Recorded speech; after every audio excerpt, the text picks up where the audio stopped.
Hello friends, SK study zone में आपका स्वागत है। आज की इस वीडियो लेक्चर में हम ग्रामर के एक नई टॉपिक की शुरुआत करने जा रहे हैं जिसका नाम है नरेशन।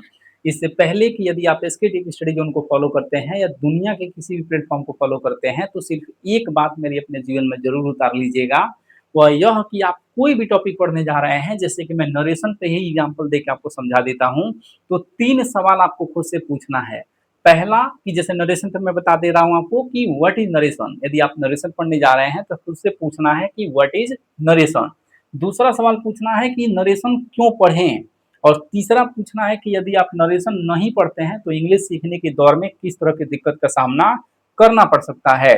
और इन 3 सवाल को खुद में पूछना है और उसका जवाब आप जिसको भी फॉलो करते हैं उससे आपको लेना है। और निश्चित रूप से यदि आप ऐसा करते हैं तो वह टॉपिक में आपकी रुचि 100% बढ़ जाएगी। और साथ ही साथ उस टॉपिक को इस कदर पढ़ने का प्रयास करना है कि वह टॉपिक जीवन में कभी दोबारा न सरदर्द बने और न पढ़ने की जरूरत पड़े। क्योंकि एक बात याद रखिएगा, देहात में खास तौर पे रूरल साइड में एक लाइन बोली जाती है कि सस्ता रोए बार बार, महंगा रोए एक बार। अर्थात किसी भी टॉपिक को समय देकर इस कदर पढ़ लीजिए कि वह टॉपिक दोबारा कभी पढ़ने की जरूरत न पड़े। और आप यकीन मानिए कि मैं पूरी आशा नहीं विश्वास के साथ कह सकता हूं कि यदि आप हमारी वीडियो लेक्चर को देखते हैं तो हमारी वीडियो लेक्चर को देखने के बाद आपको दुनिया के किसी भी वीडियो लेक्चर को देखने की जरूरत नहीं पड़ेगी। और यदि पड़ जाती है तो आप कमेंट बॉक्स में कमेंट जरूर कीजिएगा कि हाँ सर, मैंने आपके वीडियो लेक्चर को देखा लेकिन मुझे वह टॉपिक क्लियर नहीं हुआ और मुझे किसी और का सहारा लेना पड़ा। तो चलिए इस वीडियो को शुरू करते हैं। यहाँ पे देखिए लिखा हुआ है नरेशन, जिसका हिंदी होता है कथन, और ये पार्ट 1 वीडियो है और जिसे हमने इंट्रो वीडियो नाम दे रखा है।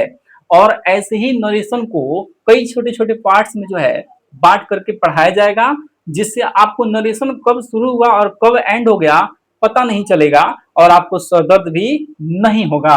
तो चलिए शुरू करते हैं और जान लेते हैं पहला सवाल का जवाब कि नरेशन किसे कहते हैं, व्हाट इज नरेशन। यहाँ पे देखिए लिखा हुआ है कि डिफिनीशंस, है ना। तो ये जो डिफिनीशन लिखा हुआ है ये किताबी परिभाषा लिखा हुआ है, लेकिन आपको घबराना नहीं है। हम इसे पढ़ देते हैं और अपने शब्द में आपको बताएंगे कि नरेशन क्या है। यहाँ पे देखिए कह रहा है कि anything that is spoken by speaker, मतलब कह रहा है कि वक्ता के द्वारा जो कुछ भी कहा जाता है इज कॉल्ड नरेशन और स्पीच, उसे नरेशन या स्पीच कहते हैं। मतलब इसी नरेशन को कुछ लोग स्पीच भी कहते हैं। अर्थात यहाँ पे देखिए हिंदी में क्या लिखा हुआ है, यहाँ पे हिंदी में एक दूसरा परिभाषा लिखा हुआ है कि किसी के द्वारा कही गई बात यदि किसी और को बता दिया जाए तो उसे नरेशन कहते हैं। तो ये तो रही वो किताबी परिभाषा जो हमने आपको बताया। अब हमारे शब्दों में इस चीज को समझिए कि नरेशन वास्तव में क्या है। तो नरेशन का मतलब होता है कन्वर्सेशन। इसे हम लोग चुगली भी कहते हैं। किस आधार पे कहते हैं हम आपको अभी बताएंगे। तो नरेशन का मतलब होता है कन्वर्सेशन अर्थात बातचीत। तो यहाँ से हम कह सकते हैं कि कन्वर्सेशन इज कॉल्ड नरेशन, अर्थात बातचीत को नरेशन कहते हैं। अब आप कहेंगे सर नरेशन को कन्वर्सेशन आप कैसे कह सकते हैं। तो हम ऐसे कह सकते हैं कि देखिए नरेशन है क्या।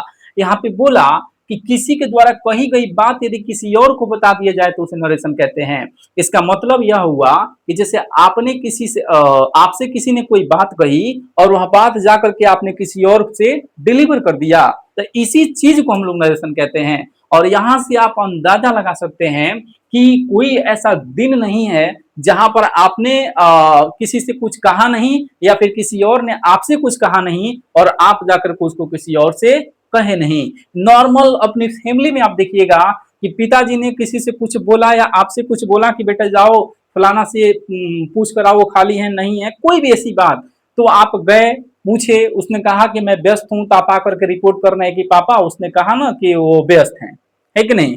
तो इस तरीके से नरेशन क्या है, बातचीत है। इसे हम लोग चुगली भी कहते हैं। कैसे कहते हैं, किस आधार पे कहते हैं ये समझिए। जैसे देहात में खास तौर पे देखिएगा, ग्रामीण क्षेत्रों में जहां पे दो चार औरतें बैठती हैं वहां पर फलाना चिलाना इधर उधर की बातें करती हैं। और वहां से जब वो लोग अलग अलग अपने घर को जाती हैं तो वह बात जो कुछ भी वहां हुआ रहता है वह जाकर के किसी और को बताती हैं कि फलाना ये कह रही थी चिल्लाने के बारे में, है कि नहीं। तो इस तरीके से मतलब वह बात हो जाएगी किसी और को बताएगी, फिर वह जाकर किसी और को डिलीवर कर करेगी कि वो उनके बारे में ऐसे कह रही थी। समझ रहे हैं। तो इस तरीके से इस आधार पर हम इसे चुगली भी कहते हैं, चुगली करना भी कहते हैं। ठीक है, तो आई होप आपको पूरी तरह से समझ में आ गया होगा कि नरेशन एक्चुअली में क्या है ना। नरेशन बातचीत है बेटा, और कोई ऐसा दिन नहीं है कि आप किसी से कोई बात नहीं करते हैं या फिर आपसे कोई बात नहीं करता है। और जब आप किसी से कोई बात करेंगे या आपसे कोई बात करेगा तो वह बात कहीं ना कहीं जाके आप कहेंगे भी, है कि नहीं। अब हर बात को, अब जैसे मान लीजिए कोई सीक्रेट वाली बात हो तो आप उसको नहीं कहेंगे, वो अलग बात है। लेकिन मेरे कहने का मतलब यह है कि आप नॉर्मली 95% बात जिसने अभी आपसे किसी ने कुछ कहा है तो वह बात जाके आप कहीं डिलीवर करते हैं, है कि नहीं। या आपने किसी से कहा तो वो जाके कहीं डिलीवर करता है। तो एक्चुअली में इसको ही तो नरेशन कहते हैं। तो हम क्या नहीं कह सकते हैं कि कन्वर्सेशन इज कॉल्ड नरेशन। तो हम चाहे तो इस परिभाषा को काट के फेंक सकते हैं और केवल इतना कह सकते हैं कि the conversation is called narration. अब चलिए यहाँ पर नरेशन क्या है, व्हाट इज नरेशन, आप समझ चुके होंगे। अब यहाँ पे देखिए नरेशन क्यों पढ़ें, है ना।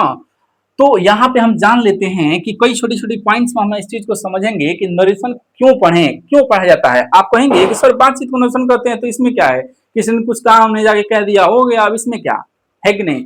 अब देखिए क्यों जरूरी है, क्योंकि इसमें आपको जो लगता है ना कि किसी ने आपसे कुछ कहा और आप जाके जो किसी और से बताते हैं तो वहां पर आप 90% गलत बताते हैं। ध्यान रखिएगा, आप 90% गलत बताते हैं। यह बात अभी इस वीडियो लेक्चर में सिद्ध हो जाएगी, है ना। तो नरेशन क्यों पढ़ा जाता है, ताकि आप सही सही बातों को डिलीवर कर सकें और समझ सकें कि आप जो डिलीवर करके जिसको 100% सही समझ रहे हैं वो 101% गलत कैसे है। ठीक है, तो चलिए देखते हैं कि यहाँ पर नरेशन क्यों पढ़ें, यह दूसरा सवाल था। तो देखिए यहाँ पे लिखा हुआ है कि बातचीत में सही बात पहुंचाने के लिए नरेशन पढ़ना जरूरी होता है। आप कहेंगे ये क्या बात हुई। देखिए आप एक एग्जाम्पल लिखा हुआ है कि ही सेड, उसने कहा आई एम बिजी, है कि नहीं।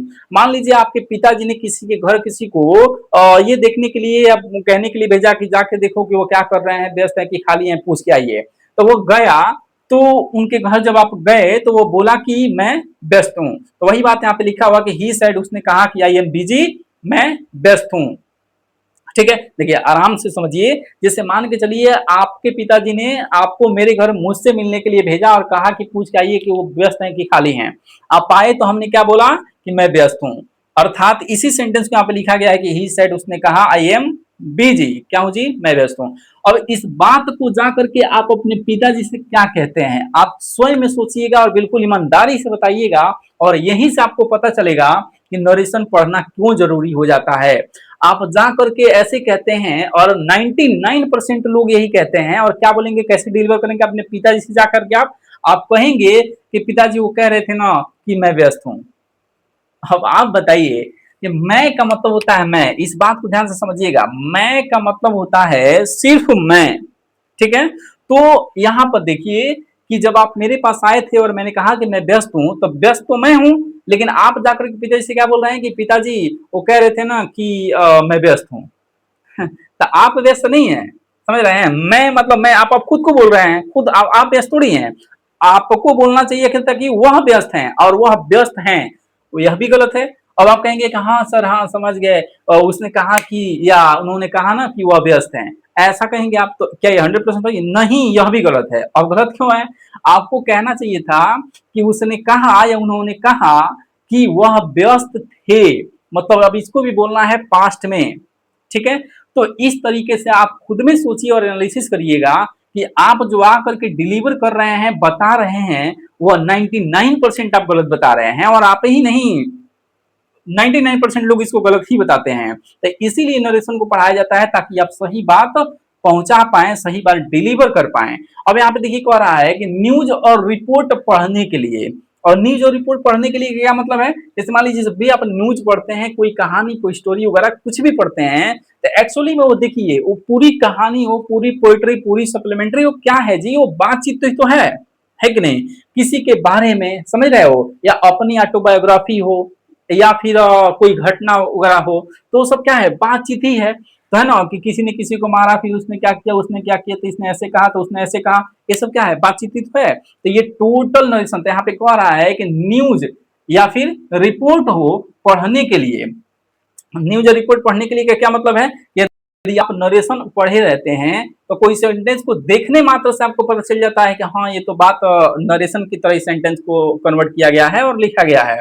जैसे देखिए यहाँ पे कह रहा है कि द सीएम सेड, यानी कि क्या कह रहा है कि सीएम ने कहा दैट की। अब दैट का हिंदी से मान लीजिए कुछ लोअर बच्चे हैं या कमजोर बच्चे हैं, वो बचपन से दैट की हिंदी क्या पढ़ते हैं, की, सॉरी वह क्या पढ़ते हैं जी, वह। और इसी दैट की हिंदी जो भी होती है, तो यह बात कैसे पता चली कि जब यह दैट एज अ कंजंक्शन की तरह काम करता है तो वहां पर उसकी हिंदी जो होती है या फिर की होती है, तो यहाँ पे की होगा। तो यहाँ पे देखिए कह रहा है कि द सीएम सेड, यानी कि सीएम ने कहा दैट की he would build new schools, कि वह न्यू स्कूल यानी कि नए विद्यालय क्या करेगा जी, बनवाएगा। तो इस तरीके से आपने देखा कि न्यूज जब रिपोर्ट आप पढ़ते हैं, आप न्यूज़पेपर वगैरह पढ़ते हैं या फिर कोई कहानी पढ़ते हैं, तो उसमें यही सब तो लिखा रहता है। कोई नेता ने फलाना वादा किया, किसी ने कुछ कहा, उसने ये कहा, प्रधानमंत्री ने कहा इसको अरेस्ट करो, है कि नहीं, सीएम ने कहा कि ये करो। तो मेरे कहने का मतलब क्या है, उसी बात को ये जितने मीडिया वाले होते हैं उसको, अब देखिए सपोज करिए जैसे मान लीजिए कि अब जो मीडिया रिपोर्टर का काम करते हैं तो उनको क्या करना होता है, वो कहीं जाते हैं, कोई घटना होती है तो उस घटना को लोग सुनते हैं, समझते हैं कि किसने क्या कहा, अब उसी बात को ला करके जो है अपने न्यूज़पेपर के माध्यम से उनको पब्लिश करना होता है। तो चूंकि उसने कहा है तो उसको अपने शब्दों में कहेंगे वो लोग, समझ रहे हैं। तो यहाँ पर उसको अपने शब्दों में डिलीवर करके सामने वाले को बताते हैं अपने न्यूज़पेपर के माध्यम से कि उन्होंने क्या कहा। तो इस तरीके से यदि आपका नरेशन का सही ज्ञान नहीं रहेगा तो जब आप कोई भी न्यूज या रिपोर्ट पढ़ेंगे तो उसमें आपको दिक्कत आएगी, है कि नहीं, क्योंकि वो टोटल किसी और की बातचीत है और उसको ये न्यूज़पेपर वालों ने अपने पेपर के माध्यम से उसे पब्लिश किया, उनकी बातों को अपने शब्दों में कह करके, समझ रहे हैं। तो वही ये लाइन कह रहा है कि न्यूज या रिपोर्ट पढ़ने के लिए जो है हम नरेशन को पढ़ते हैं। आगे कह रहे हैं कि एग्जाम या राइटिंग स्किल के लिए करते हैं, अर्थात यहाँ पे देखिए दुनिया का कोई ऐसा एग्जाम नहीं है कि जिसमें इंग्लिश यदि पूछी जाती हो तो नरेशन नहीं पूछा जाता हो। हाँ, एक दो कुछ एग्जाम में नहीं पूछे जाते हैं इस टॉपिक, जो कोई और टॉपिक पूछ लिया जाता है तो लोग कहते हैं कहाँ पूछा। अरे ऐसा कुछ नहीं है, डायरेक्टली या इनडायरेक्टली उसका रोल होता ही होता है। कहीं नहीं होगा तो कॉम्प्रिहेंशन पूछेगा ना आपसे या क्लोज टेस्ट पूछेगा ना, तो उसमें क्लोज टेस्ट या कॉम्प्रिहेंशन क्या है, एक प्रकार का वो पैसेज ही तो है। तो उसको जब आप पढ़ेंगे तो कहीं ना कहीं वो बातचीत ही है।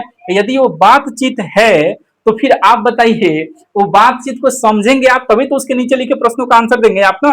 तो कान इधर से पकड़िए, घुमा के पकड़िए, बात वही होता है। तो डायरेक्टली या इनडायरेक्टली बिना नरेशन का संभव ही नहीं है। तो इस तरीके से कह रहा है कि यह एग्जाम या राइटिंग स्किल के लिए इसको पढ़ा जाता है। जैसे मान लीजिए आप 9th में हो, 10th में हो, 11th में हो, 12th में हो या दुनिया के कोई भी कॉम्पिटिटिव एग्जाम की तैयारी कर रहे हैं, यदि उसमें इंग्लिश आ रही है तो नरेशन से 2 4 10 नंबर के क्वेश्चन आते ही आते हैं। अगला कह रहा है कि गलतफहमी रोकने के लिए, अब ये गलतफहमी रोकने के लिए और बातचीत में सही बात पहुंचाने के लिए, ये लगभग दोनों सेम ही है, थोड़ा सा डिफरेंस है। यहाँ पे देखिए गलतफहमी रोकने के लिए क्या मतलब है कि जैसे इसी देखिए यहाँ पे एक एग्जांपल लिखा हुआ है कि ही सेड, उसने कहा आई एम नॉट गिल्टी। अब जब ये बात जाकर के आप किसी और से डिलीवर करेंगे तो आप क्या कहेंगे कि he said that he is not guilty. आप कहेंगे ना कि उसने कहा ना कि वह दोषी नहीं है, उसने कहा ना कि वह दोषी नहीं है। आप ईमानदारी से खुद सोचिएगा कि जब आपको यह बात डिलीवर किसी से करना होगा तो आप 99% यही बोलते हैं कि उसने कहा ना कि वह दोषी नहीं है कि नहीं। लेकिन जिस चीज को आप सही समझ रहे हैं वो 100% गलत है। तो ये देखिए गलत है।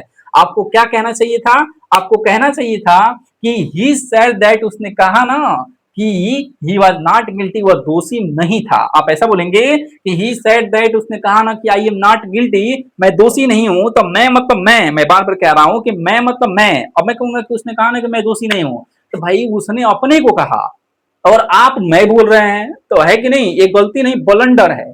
और आपकी गलतफहमी क्या है कि आपको लग रहा है मैं सही, वो अलग बात है कि आप ऐसा कहते हैं तो लोग समझ जाते हैं। और भाषा का मतलब कहीं ना कहीं यही होता है कि बस सामने वाले का मोटो आप समझ जाएं। लेकिन मेरे कहने का मतलब यह है कि जब आप शिक्षित लोगों के बीच बैठेंगे या फिर एग्जाम में बैठेंगे तो यह बात वहां नहीं चलेगी ना, वहां पे तो बिल्कुल सही बताना है ना, आपको ऑथेंटिक बात बतानी है ना। तो इसलिए ये गलत हो जाता है।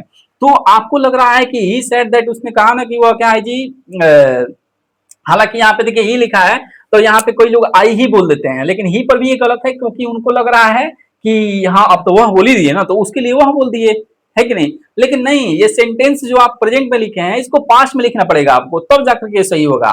तो अब देखिए उसने कहा ना कि वह क्या है जी, दोषी नहीं है, तो उसने कहा वह दोषी नहीं है, तो आपको लगेगा कि हाँ ठीक है, और यही बात सभी लोग बोलते हैं, लेकिन ये गलत है कि नहीं? उसने कहा ना कि वह दोषी नहीं था, क्योंकि देखिए आपके सामने वो बात कही थी, ठीक है? तो जब वो आपसे कहा उस समय वो चीजें प्रेजेंट थी, एक सेकंड भी यदि बीतता है तो कहानी पास्ट की हो गई।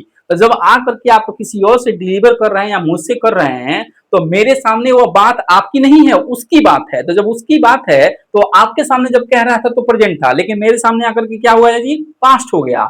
इसीलिए इसको बदलना पड़ता है, और इसीलिए कह रहे हैं कि गलतफहमी को रोकने के लिए, अर्थात इसलिए नरेशन को सीखना जरूरी होता है।